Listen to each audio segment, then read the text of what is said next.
एक बार की बात है, एक ऐसी दुनिया में जो टिमटिमाती रोशनी और घूमते गियर से भरी थी।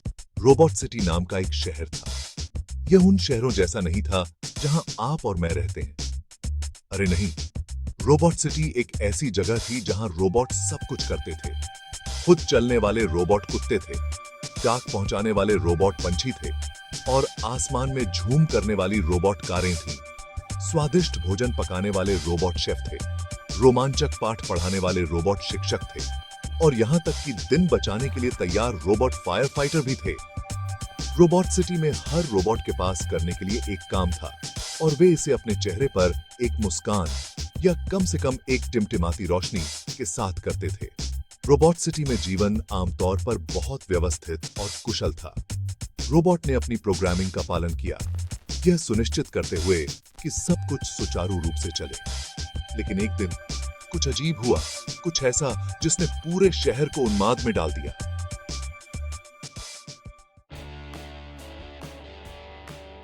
रोबोट सिटी के बीचों बीच दो सबसे अच्छे दोस्त रहते थे, रोबो रॉकी और रोबो लूसी। रोबो रॉकी एक चमकदार लाल रोबोट था जिसे रोमांच की प्यास थी। वह रोबोट सिटी के हर नुक्कड़ और ट्रेन की खोज करना पसंद करता था, हमेशा क्यों और कैसे। दूसरी ओर रोबो लूसी एक शांत नीली रोबोट थी जिसे पहेली सुलझाने का शौक था। वह चीजों का पता लगाने के लिए अपने तर्क और बुद्धिमत्ता का उपयोग करना पसंद करती थी। जब रोबो रॉकी बाहर घूम रहा होता था तो रोबो लूसी अपनी कार्यशाला में अद्भुत गैजेट बनाते हुए पाई जा सकती थी। भले ही वे अलग थे, रोबो रॉकी और रोबो लूसी सबसे अच्छे दोस्त थे। वे एक दूसरे को पूरी तरह से संतुलित करते थे। रोबो रॉकी के उत्साह को रोबो लूसी की सावधानी पूर्वक सोच ने हमेशा कम किया और रोबो लूसी के शांत स्वभाव को रोबो रॉकी की संक्रामक ऊर्जा ने हमेशा उज्जवल किया। साथ में वे अजेय थे। एक सुबह अकल्पनीय हुआ। रोबोट सिटी में बत्तियां टिमटिमाने लगी। रोबोट की गति धीमी और सुस्त हो गई। क्या हो रहा था? रोबोट सिटी में सभी शक्ति का स्रोत ग्रेट एनर्जी स्फीयर ऊर्जा खो रहा था। रोलर स्केट्स पर रोबोट चीते से भी तेज शहर में दहशत फैल गई। ऊर्जा के बिना रोबोट सिटी एक ठहराव में आ जाएगा। रोबोट खाना नहीं बना पाएंगे, सफाई नहीं कर पाएंगे, यहाँ तक कि हिल भी नहीं पाएंगे। यह एक आपदा थी। चिंता मत करो सब लोग, हम कुछ ना कुछ निकाल ही लेंगे।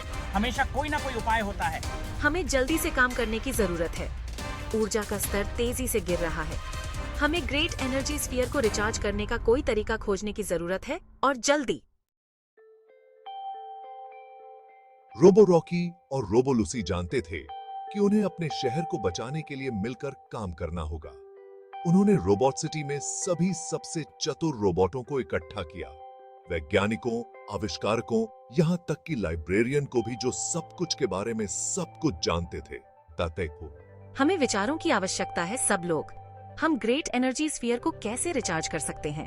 रोबोटों ने अपने सिर एक साथ रखे। उनके गियर घूम रहे थे।